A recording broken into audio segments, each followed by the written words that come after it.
a region unfortunately is yet again standing on the brink of another conflict.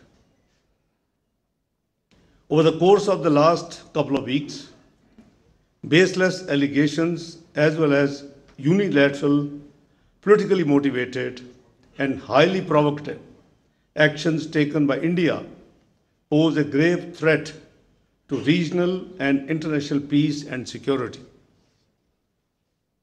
There appears to be calculated and premeditated attempt to escalate regional tensions, following a familiar pattern: level accusations against Pakistan without evidence, use inflammatory rhetoric, incite war, hysteria, and use this as a pretext for aggression and unilateral actions. Why I'm saying so? I just want to remind and not go into detail. I'm sure all of you, it's not decades old, it's just 2019. Pulwama, media hype, rhetoric, followed by unilateral deletion of Article 370 and 35A, which led to declaring the 7 decades old disputed territory guaranteed by the UN resolutions to be resolved in the light of principle of self-determination and of the will of Kashmiri people. That was all binned after that entire Pulwama episode. However, this brinkmanship carries consequences that extend far beyond India borders. We believe that what has happened is to divert attention, I'm talking of Pahalgam, from India's internal challenges, state-sponsored terrorism, the ongoing human rights violations in the Indian illegally occupied Kashmir, and to gain narrow domestic political objectives. Don't forget there are some by-elections coming through next few months in India. However, we are obviously absolutely alert. Regional and international peace and security cannot be sacrificed at the altar of narrow electoral gains. This is a dangerous political game and gamble, putting at stake the lives of millions in the region. Being a responsible member of the international community, Pakistan remains committed to regional peace and stability. We will support all efforts towards de-escalation. I have had interaction in the last few days with more than a couple of dozens Prime Minister, Deputy Prime Ministers, foreign ministers of other countries. In MOFA, Foreign Office, we had engaged around 45 diplomats and mission heads available in Islamabad, and with few who are members of the UN Security Council, we have probably had more than one rounds. However, in case of any act of aggression, let me first tell you that my interaction revolved around what? In fact, on 22nd of April, we just landed, Prime Minister, myself, on a 36 hours official state visit to Turkey. We were invited by His Excellency the Turkish President. Soon after landing, we had this sad news, and straight away our meeting started, which ended over the dinner. And once I was done, I engaged Foreign Office. It was almost 1 o'clock in the morning, between 22nd and 23rd of April. We decided to issue a condolence message, which is still on our website. On 23rd of April, we issued this statement, and we learned that Prime Minister Modi, after curtailing his visit to Saudi Arabia, would be holding Cabinet Committee on Security of India. The times, a couple of times, changes in the time, the meeting would be held, but finally it held around between Maghrib and Isha, our time. And after the meeting, there was no mention in their official statement, press briefing, any reference to Pakistan, but all the measures they took were Pakistan specific. You only need probably class 1 student to assess what was it all about. So we decided to hold our National Security Committee meeting following morning. And India, by the way, the measures they announced: number 1, closing of Atari border; number 2, reducing the size of our mission in New Delhi; number 3, declaring our armed forces personnel, you know that attaches, naval, air force, army attaches, always there, as persona non grata. 4th, the Pakistani holding valid visas, and inside India, the visas were cancelled and asked to leave immediately Indian territory. And the most shocking, the 5th, was that they announced that they will hold in abeyance the over 6 decades old treaty known as Indus Water Treaty. Now, surely there isn't any provision in the treaty, those who have gone through the treaty. Generally, the international treaties cannot be amended or terminated without the mutual consent of the parties to the treaty. And that's exactly is the spirit of, it's not deemed spirit, it is written in the treaty that neither party solo can terminate or amend this treaty. Now, this is most unexpected from any responsible country in the Committee of Nations. We are low riparian. The established precedents and laws in the world and practically followed is the low riparians always have an access to the water which flows from the upper riparian. We are low riparian. Without going into debate in 1961 what happened, because there are certain critics, and perhaps rightly so. But all those actors who actually signed the treaty and were party to the treaty finalization are no longer in this world, so God, bless their souls. But there was a huge criticism that giving away the right to 3 rivers of Pakistan wasn't a very good deal. The water distribution treaties are generally evolve around how and what distribution would take place. But Pakistan actually agreed to virtually drying up 3 of its rivers and through that treaty. And now, they say that we are going to, by the way, I have tried to search, maybe you are great scholars, some may know, legos. I can't find the word abeyance in international treaties, dictionary. The suspension word is there, but abeyance, I haven't seen that. So it was just shock.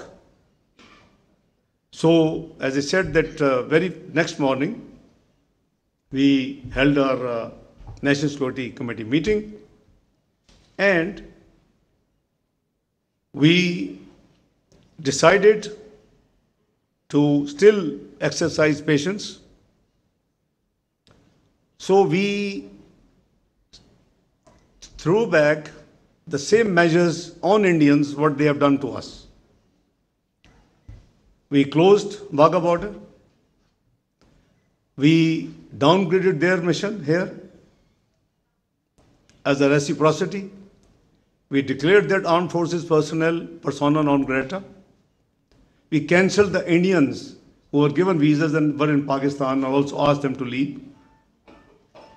And we declared in no ambiguous terms that the holding in abeyance is non-starter, because we said it will tantamount to an act of war.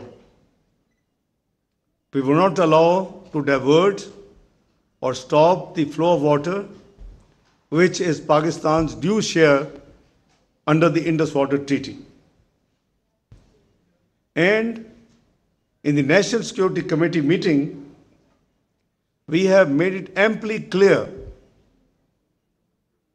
that we would exercise restraint and we will not be taking any escalatory move.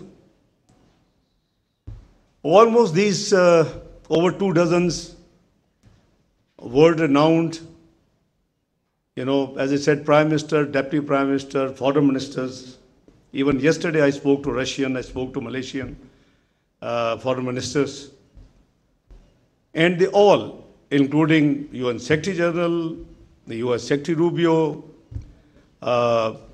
Russian Foreign Minister Lavrov, EU Foreign Minister, they all, when I speak to them, they all try to advocate that please, Mr. Foreign Minister, Mr. Deputy Prime Minister, whatever they want, they say, please restrain and do not react and do not take any escalating move. I have told each one of them 3 things. Obviously, there's a long calls explaining what India did, what we feel, why they have done it. I just given you an example of Pulwama. I'm not saying this, I don't have evidence, but analysts say this could be another ploy. It might have been self-choreographed.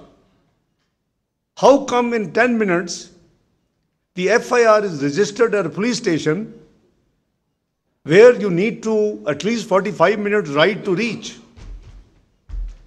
They completed investigation, they completed all the facts finding, they dealt with on-site, and in 10 minutes the FIR was registered.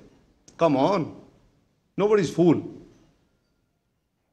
And then what they conveyed, because obviously all these international dignitaries are talking both sides.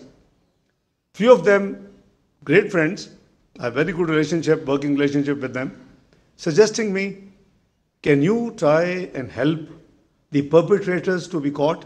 I say, hang on, do you know the distance? Where it happened and where is the line of control? They don't know. 230 kilometers. I mean, you can write in 10 minutes FIR, but you can't hold the perpetrators who did all this business and heinous act there. Listen, one thing should be very clear. Pakistan has always and will condemn terrorism in all its forms and manifestations. This is our country policy. This is not now. When we fought against terrorism 2013-17, I was Finance Minister of Pakistan. I know how many hundreds of billions we had to finance. Even this was the policy decided, declared at that time. And we also declared we will not allow our soil to be used for any terrorist activity against any other country.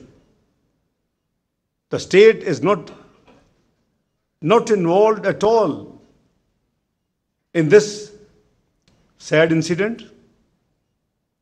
But so I keep telling these guys, my colleagues, diplomatic colleagues, that listen, it is as per analysts, some analysts, that they say this could be a ploy. And why?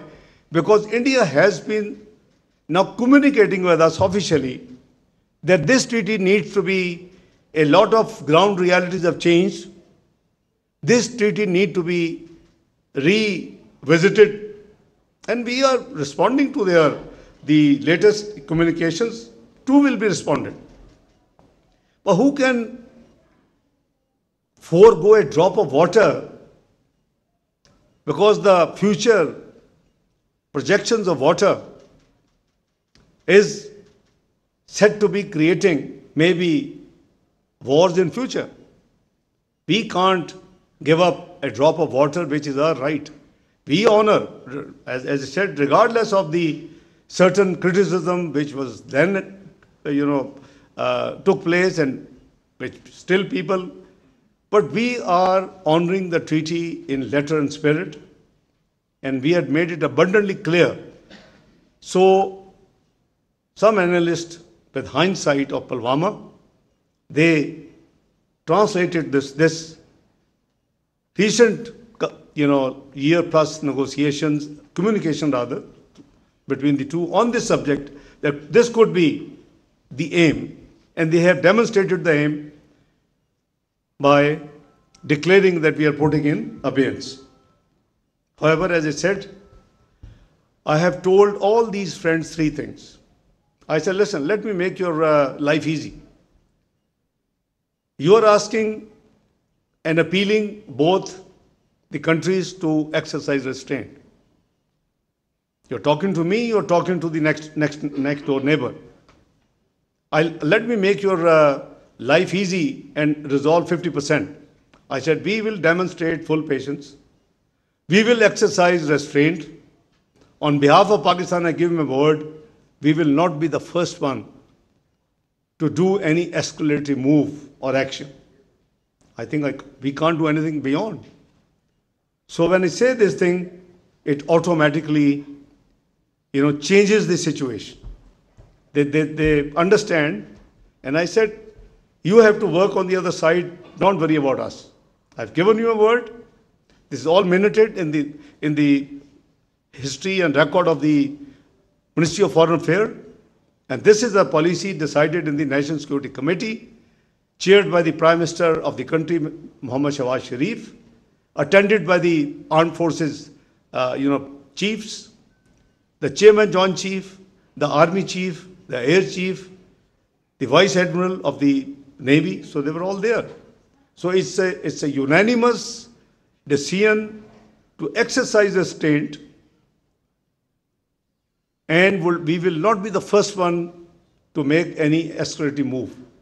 But in case any act of aggression by India, I am making it very clear, including last night, to Russian foreign minister, that in case of any act of aggression by India, there should be no doubt in anyone's mind that Pakistan will do nothing. Pakistan, let me tell you, Pakistan will resolutely defend its sovereignty and territorial integrity in exercise of the inherent right of self-defense as enshrined in the Article 51 of the UN Charter.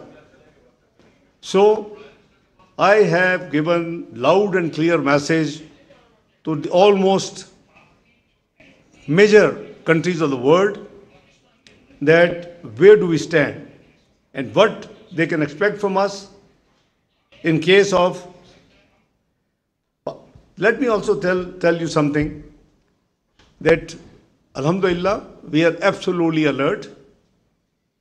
We are absolutely in a position. Our armed forces are, ready. And there has been an attempt. Between the night, 29th and 30th of April, we had credible news of some misplay or adventurism by Indian Air Force. Alhamdulillah, we made them to run back and turn back to India. Our Air Force moved swiftly, timely, and made them to run back and turn back to India. According to our information, they landed in hurry at Srinagar. Pakistan also remains concerned at the insightful and Islamophobic narrative being directed against the Kashmiris as well as the Indian Muslims in the backdrop of the current situation. This must end forthwith. Excellencies, ladies and gentlemen, in this backdrop, India's illegal and unilateral decision to hold the Indus Water Treaty in abeyance should be a matter of serious concern to the world community. The treaty provides no basis for such unilateral actions, as he explained. India's actions undermines a fundamental pillar of regional stability with profound implications for the peaceful management of vital shared resources between the neighbors. The National Security Committee of Pakistan, as I said, has made it abundantly clear on 24th of April 2025 that any attempt to stop or divert the flow of water belonging to Pakistan as per the Indus Water Treaty will be considered an act of war. Excellencies, ladies and gentlemen, the international community must take serious note of these developments at a time when the region requires cooperation and restraint. Any tolerance for adventurism would only embolden further instability in this part of the globe. We must not forget that the unresolved Jammu and Kashmir dispute remains the primary source of volatility in South Asia. There is an urgent need for renewed and concerted efforts under United Nations auspices to secure a just, lasting, and peaceful resolution of this dispute in accordance with the relevant UN Security Council resolutions and the aspirations of the Kashmiri people. Excellencies, ladies and gentlemen, the challenges being faced by our region as well as those at the global level can only be addressed through a renewed recourse to multilateralism. There is a need for universal and consistent adherence to the fundamental principles of the UN Charter, self-determination of the peoples, non-use of threat of force, respect for the sovereignty and territorial integrity of all states, non-interference in their internal affairs, and peaceful settlement of disputes. As I speak, millions of Palestinians are enduring unparalleled suffering. Thousands have lost their lives. Many more have been injured, and millions have been displaced. Humanitarian aid is being deliberately denied to millions in dire need, and humanitarian workers are being targeted with impunity. You have seen what's going on with UNRWA. You must speak and speak with one voice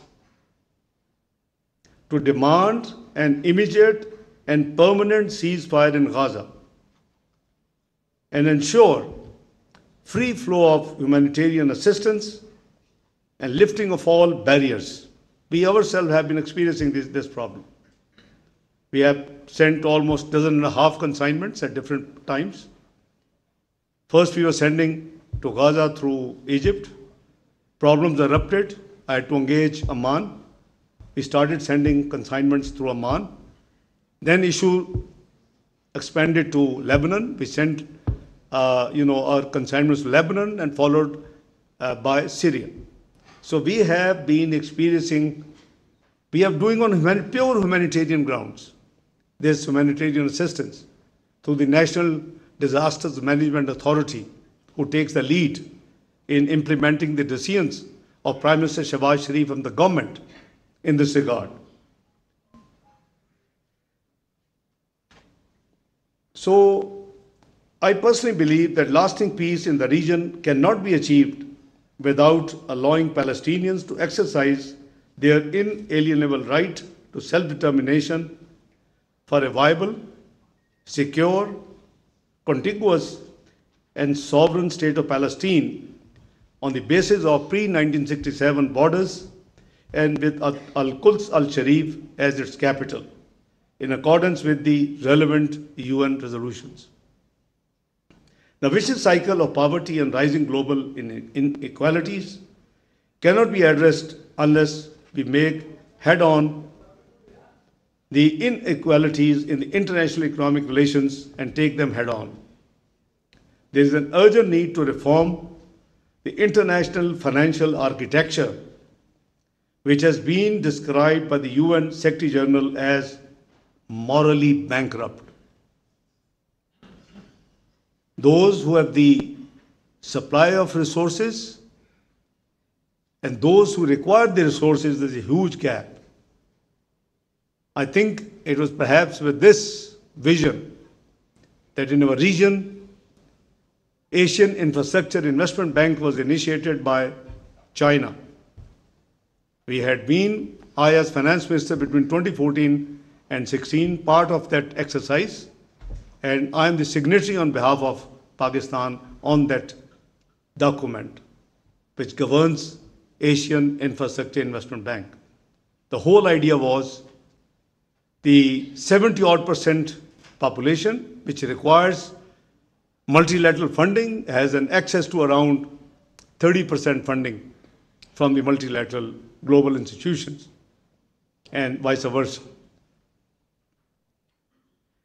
Neither the Sustainable Development Goals nor the climate goals can be achieved without international cooperation. We have seen recent statements of some global powers. I don't know how much is relevant as of now, the climate funding and the climate change subject. I think we all have to wait patiently and see and watch and plan for our own country accordingly. Concrete actions are needed to help developing countries trapped in the liquidity crisis and debt distress by ensuring adequate concessional finances, rechanneling of unused SDRs, seeking a sustained increase in the lending capacity of the multilateral development banks, and funding of International Development Association, IDA. Excellencies, ladies and gentlemen, access to advanced technologies, especially digital technologies, must be available on the basis of equity and non-discrimination. Being one of the topmost climate vulnerable countries, Pakistan recognizes the critical need for the international cooperation to address the common challenges posed by climate change. We need enhanced global climate actions and international cooperation to mitigate the navigate impacts of climate change based on the established principles of equity and common but differentiated responsibilities and respective capabilities, commonly known as CBDR-RC. The developed countries need to meet their climate finance commitments with a balanced focus on adaptation and mitigation, so as well as on loss and damage. I have my doubts the outcome with the global changes in the last year plus of the outcome and the decisions and the delivery with all the latest. I'm sure all of you would be pondering and would be assessing and would be, estimating what's going to happen. Excellencies, ladies and gentlemen, Pakistan is alhamdulillah endowed with rich natural and human resources and an enormous economic potential. It is located at the crossroads of South Asia, Central Asia, and the Middle East. This I say as a faith. As a Pakistani, I have a faith that this country has the resilience and the potential to come back and be part of the big 20s. It is not too long away and long ago. It's only 2017. Eight years have passed. Where Pakistan stood at beginning of 2013. Macroeconomic unstable country. Google and find out. Projected to default 6 to 7 months. Google and find out. And country was predicted to default within 6 to 7 months. This is before general elections. Nobody knew who will win the elections. And what was the timeline? Shamshad is sitting here. What was the timeline? At that time projected that Pakistan would need to get out of the quagmire we were already landed in was 12 to 15 years. That's why I have faith in our nation, in our country, in our society. It took only 3 years. You had all macroeconomic indicators in place. Lowest inflation in decades, CPI 3.59, GDP 6.3%, highest foreign exchange reserves close to $25 billion, which still has not been broken. 24th global economy. And it's not me, it's Pricewaterhouse Google. Find out. Pricewaterhouse projected Pakistan is going to be part of G20 not later than 2030. What happened? I call it. And then the country had rolled out, which couldn't be done in the last couple of decades, rolled out, all these iPhones and smartphones and technology you're using today, thanks to 2014, the bold step of the Prime Minister Nawaz Sharif government, which rolled out the auction of 3G and 4G spectrum. That's led to the latest digital position which we are enjoying today. So unfortunately, I don't want to be criticizing anybody. I don't want it to be political. But I genuinely believe as Pakistani, two pandemics, one natural and one human, landed this country as 47th economy by 2022. Brought us on the brink of default again, which we struggled during 22, 23 to save this country. You named the international agencies and they were giving us dates. Even June 2023 a date was given. I know why. Alhamdulillah, we survived. New election took place. Just been the damn debate of 45, 47. Let's look forward. Country has come out of the default mantra for all time to come, inshallah. It has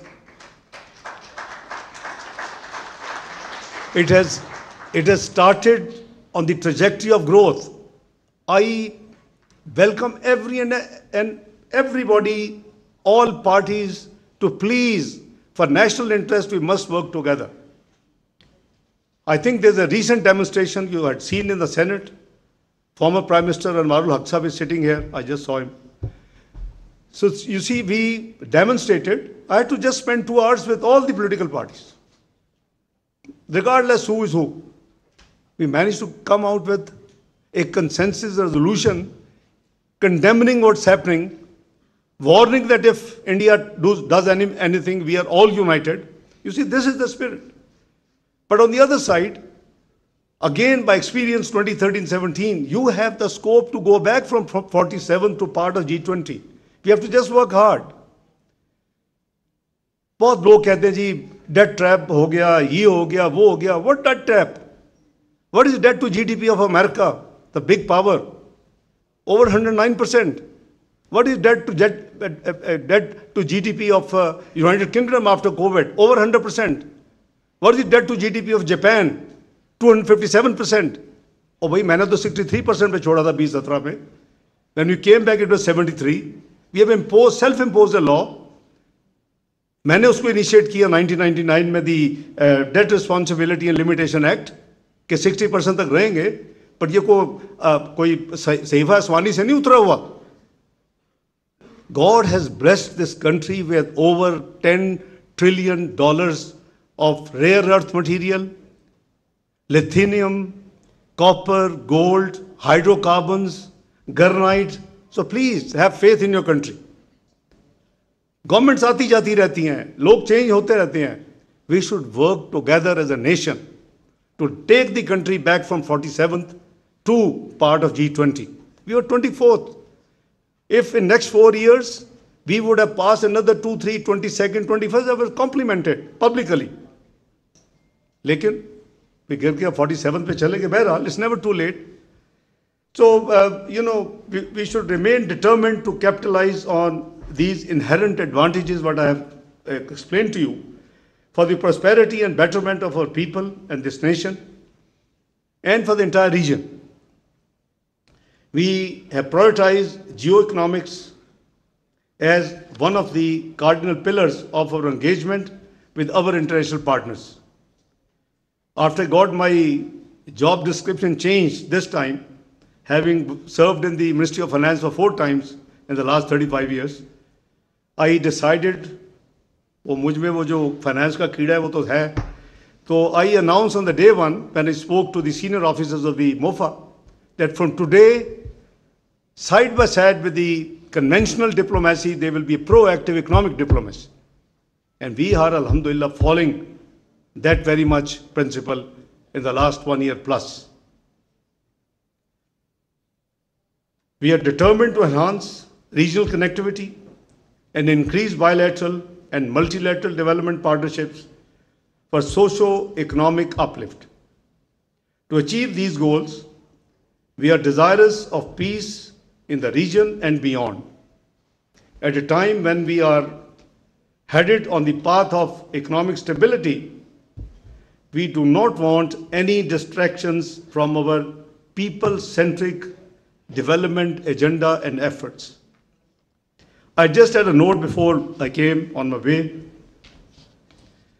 Somebody said, can I share something outcome of the entire efforts vis-a-vis the global multilateral institutions?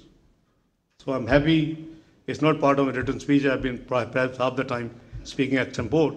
First of all, we got OIC Secretariat and the Secretary General to issue a statement, which is public.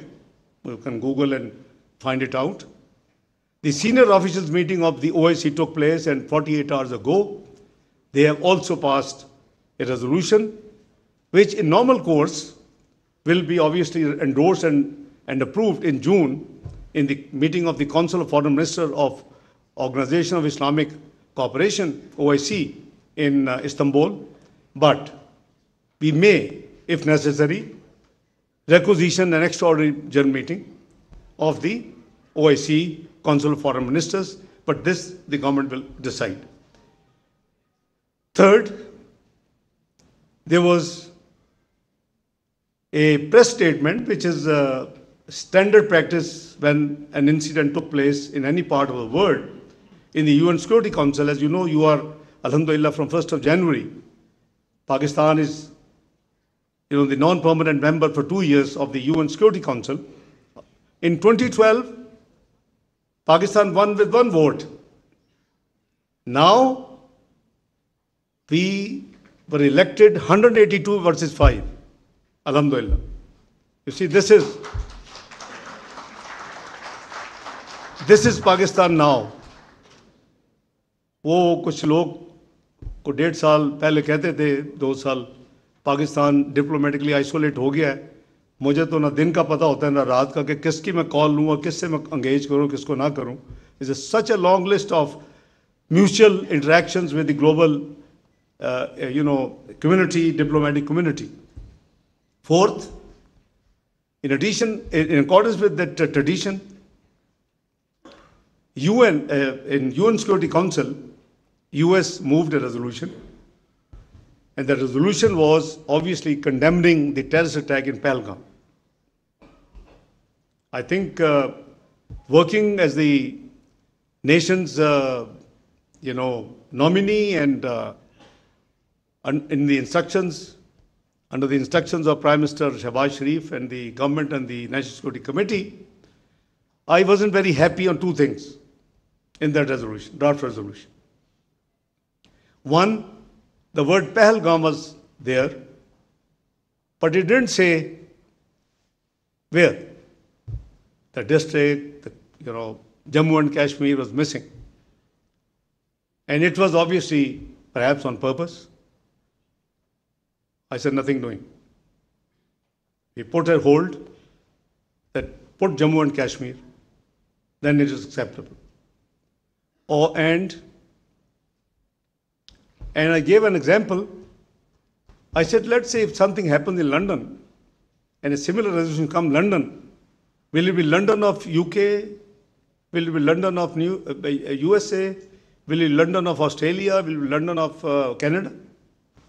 Why are you shying? Put Jammu and Kashmir. Number 2, there was the TRF was mentioned. This is the resistance forum which post-2019 Indian acts of usurping Jammu and Kashmir as its Indian Union territory illegally, unacceptable. The blame was put on that TRF. They were condemned. I said, listen, I haven't seen their claim. Number 2, if you have any evidence, show us. So through our ambassador, who is called Permanent Representative Ambassador Munir Asim Iftikhar in UN, I said, put on hold. They must correct these 2 things. Delete TRF or give us evidence, put Jammu and Kashmir after Pahalgam. It took 2.5 days. It is always a war of nerves. Alhamdulillah, both things were done, and that press release with these 2 amendments went public.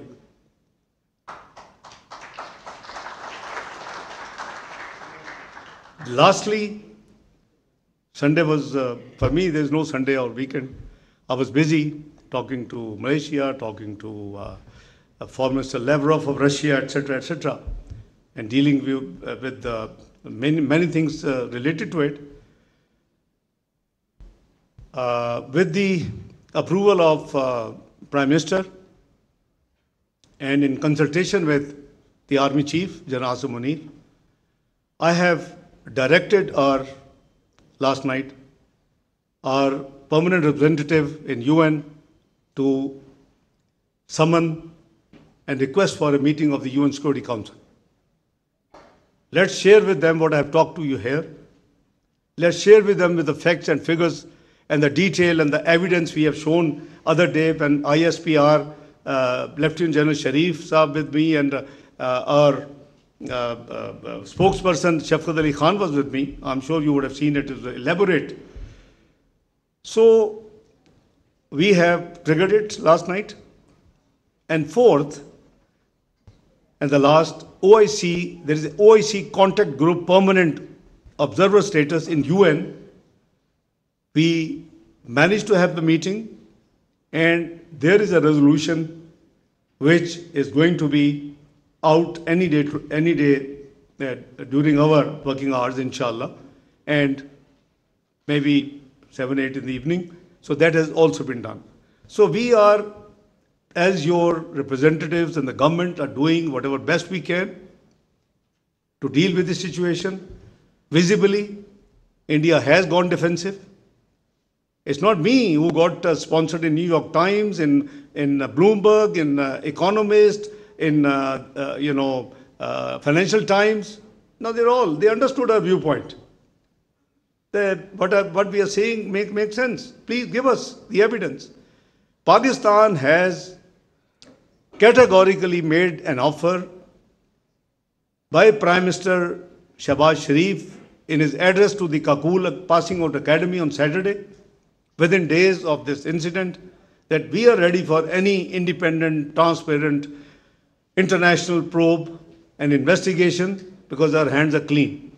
So if you want to get it done, most welcome. Let's call spade a spade and let's find out who are the ones who are involved in all this and what is the outcome. So अल्लाह का शुक्र है कि पाकिस्तान ने अब तक जो अपनी efforts की हैं, which are a duty, has exposed Indians mala fide, and now they are on the back foot. But, it takes two to tango. I've been telling all these dignitaries whom I'm talking to in the last few days that I can assure you only from my side that we will demonstrate patience, we will exercise restraint, and we will not be the first one to attack. But if anybody makes any mistake and enters into adventurism, then God knows where those situations will be leading to. So hopefully, I hope sense prevails, and they should do introspection.